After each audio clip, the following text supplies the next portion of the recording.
গাজীপুরের বেস্ট ফুচকা কোথায়? এই প্রশ্নের উত্তর খুবই কঠিন। আপনাদের যদি জানা থাকে তাহলে অবশ্যই কমেন্টস করে জানাবেন। আপনাদের কাছে আপনাদের মতে গাজীপুরের বেস্ট ফুচকা কোনটা সেটা একটু কমেন্টস করে জানাবেন। আমার কাছে মনে হয় রাজবাড়ী মাঠে যে ফুচকাটা পাওয়া যায় সেইটার টেস্ট কলেজ লেভেলে থাকতে যেরকম মনে হয়েছে এখন সেরকম লাগে না।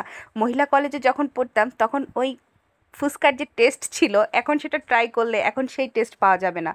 তো আমি যেহেতু রাজেন্দ্রপুরে থাকি আর রাজেন্দ্রপুরে হচ্ছে কয়েকদিন হলো ফুচকা ভোজের একটা আউটলেট খুলেছে। ফুচকা ভোজ হচ্ছে গাজীপুর চৌরাস্তার যে শাপলা ম্যানশন রয়েছে সেখানে তাদের একটা ব্রাঞ্চ রয়েছে, আর সেকেন্ড ব্রাঞ্চ সম্ভবত আমাদের এই আরপি গেটে নতুন একটা ব্রাঞ্চ খুলেছে। তো বেশ কয়েকদিন হয়ে গেছে আমার ট্রাই করা হয়নি।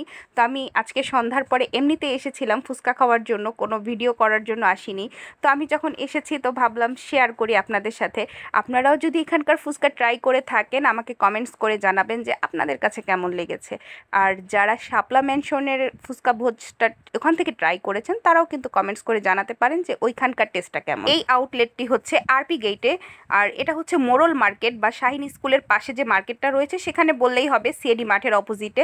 আমার মনে হয় না আর কোনো ডিটেলস ঠিকানার প্রয়োজন রয়েছে। তবে আমরা কিন্তু যত জায়গারই ফুচকা ঝালমুড়ি এগুলো ট্রাই করি না কেন, আমাদের স্কুলের সামনে মামারা যে ফুচকা ঝালমুড়ি বিক্রি করতো সেটার টেস্ট কিন্তু কোথাও পাওয়া যায় না।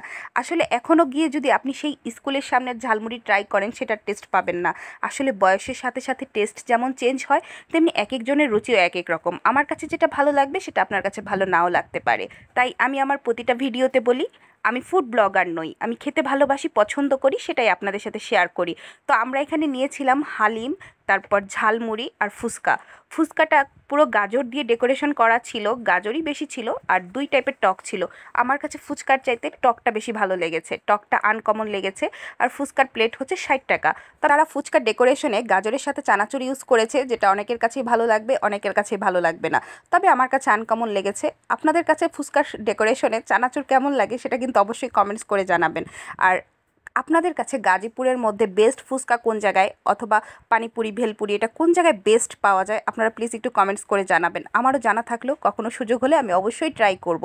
এছাড়াও আপনার এলাকার সুন্দর কিছু যদি থাকে অবশ্যই কমেন্টস করে জানাবেন, মেসেজ করবেন মুস্কান ব্লগ ভিডির ফেসবুক পেজে। আমি ঘুরে আসব সেই সুন্দর জায়গা থেকে, শেয়ার করব আমার অভিজ্ঞতা। তাছাড়া আমরা নিয়েছিলাম এখানে ঝালমুড়ি, ঝালমুড়িটাও ওভারঅল লেগেছে, ভালোই লেগেছে। তবে আমার কাছে বেস্ট যেটা মনে হয়েছে এখানকার সেটা হচ্ছে হালিম।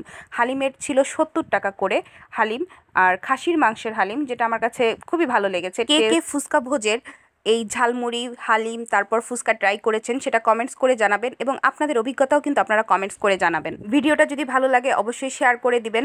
আর অনেকেই বলেন আমি নাকি খাবারের প্রাইস বলি না, তাই তাদের জন্য আবারও বলছি, ফুচকার প্লেট ছিল 60 টাকা, হালিম ছিল 70 টাকা, আর ঝালমুড়ি 30 টাকা। এছাড়াও তাদের এখানে বিভিন্ন ধরনের আইটেম রয়েছে, চিকেন ফ্রাই, আরও বিভিন্ন ধরনের আইটেম রয়েছে, বার্গার রয়েছে। চাইলে আপনারা সেটা ট্রাই করতে পারেন এবং আপনাদের অভিজ্ঞতা সেটা কমেন্টস করে জানাতে পারেন। ভিডিওটা যারা এখন পর্যন্ত দেখছেন আপনাদের সবাইকে অসংখ্য ভালোবাসা। ভিডিওটা ভালো লাগলে অবশ্যই শেয়ার